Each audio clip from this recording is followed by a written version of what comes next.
Don't ignore negative behaviors in sons.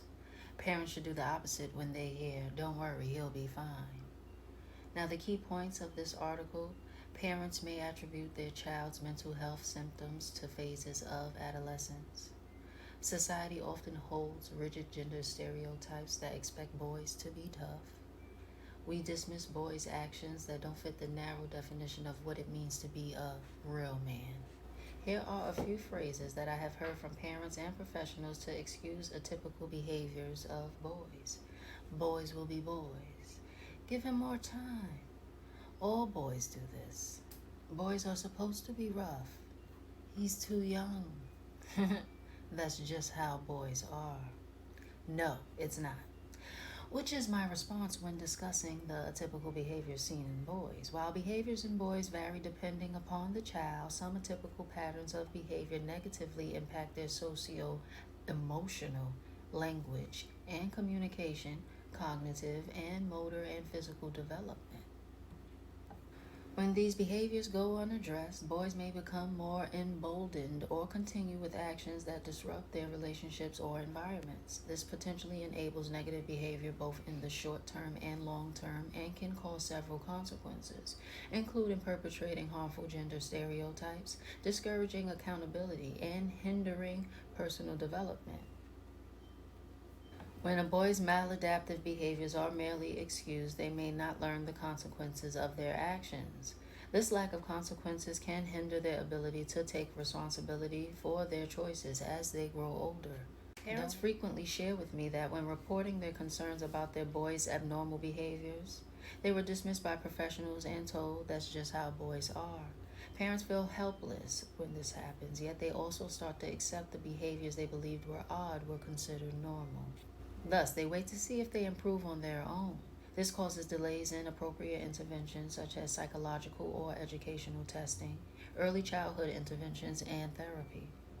I am diagnosing many older children with autism spectrum disorder because their deficits in social communication, social interaction, and restricted and repetitive behaviors were dismissed by other professionals. These parents first reported symptoms when their boys were toddlers. Damn. Ignoring boys' behaviors. On the other hand, some parents excuse atypical behaviors in their boys, often referring to those behaviors as "boys will be boys" for various purposes. What is considered normal behavior for boys from parents varies depending on individual personalities, cultural and societal expectations, personal beliefs, and historical factors. However, here are the most common reasons that I have found about why parents equate boy behavior as normal based on my experiences. Fear of diagnosis.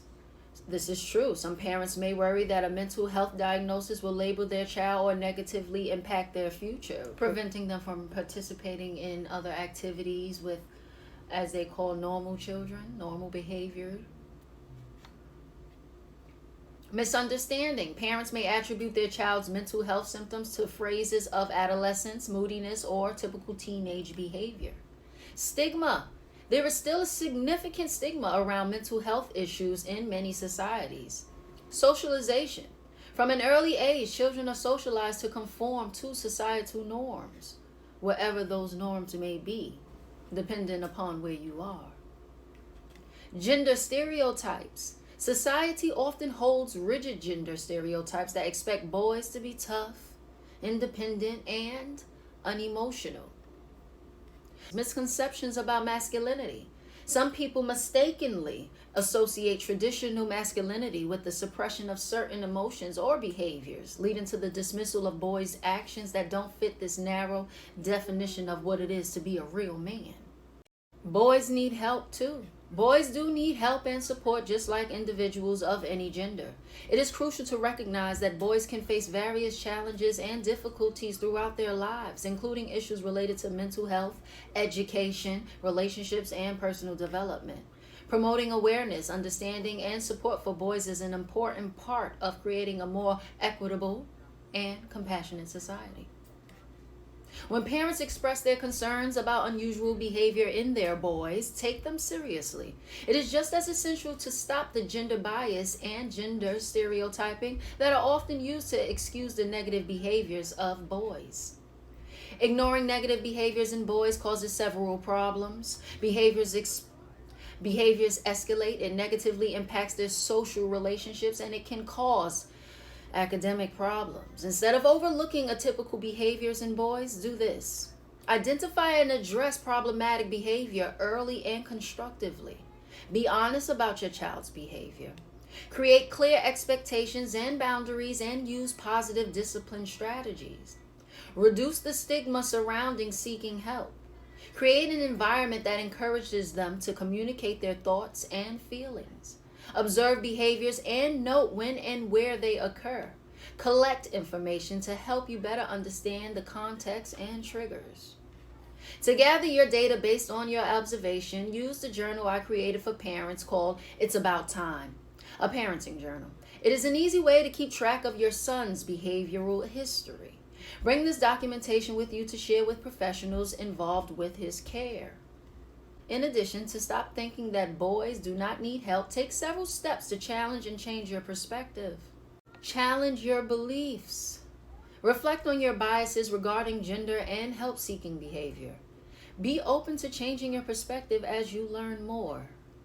Educate yourself. Begin by learning about the challenges and issues that boys and men may face in various aspects of life, including mental health, education, relationships, and societal expectations. Promote gender equality, support and advocate for gender equality and equal opportunities for all individuals, regardless of gender. Advocate for mental health awareness. Promote mental health awareness and reduce stigma. Listen and learn. Engage in conversations with boys and men in your life. Listen to their experiences, feelings, and concerns. Remember that recognizing and addressing the needs of boys ensures that they receive the support and resources needed to thrive and lead healthy, fulfilling lives. Encouraging open dialogue, providing access to mental health services, and challenging traditional gender stereotypes can go a long way in ensuring that atypical behavior is addressed early so they can thrive and reach their full potential. Me personally, I believe in gender roles. I believe that everyone may be capable to do any job that anyone else is able to do, but I strongly feel that men are more equipped to handle certain tasks. Not saying that a woman can't get it done, but it may be more effective done by a man. Hence why most of world's creations and the things that we use today are created by a man. And where you come in, woman, the man is usually married. We are the backbone. So if you maintain being that backbone, a woman, that man will be able to lead. That man will be able to be the body. Just be the backbone. Let that man be the man. I know this kind of went off on a tangent, but it all coincides with each other. Gender roles, relationships, the arguments you may have with the opposite sex, which I feel is, I don't even have the word for it, but any man that argues with a woman, it makes you less of a man. Why are you going back and forth? Gender roles.